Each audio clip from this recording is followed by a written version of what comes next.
Məhərrəm ayında toy etmək olar yoxsa yox? Baxın, haram, günah həmişə haramdır, həmişə günahdır. İstər məhərrəm ay olsun, istər məhərrəm ay olmasın. Amma məhərrəm ayında daha da pisdir. İmam Sadiq əleyhissalam buyurur ki, bizim şad günümüzdə şad olun, qəmli günümüzdə qəmli olun. Bu Əhl-i Beyt əleyhissalama bir hörmətsizlikdir.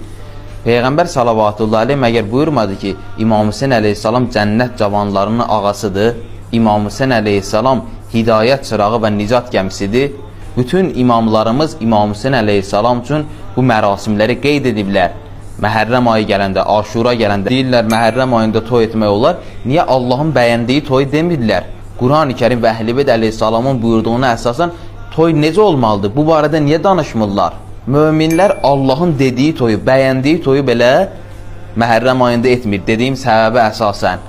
Onlar ki, Allaha and içir, Qurana and içir, 12 imama and içir, haçana qədər Allahın dediyi yolla getməzlər.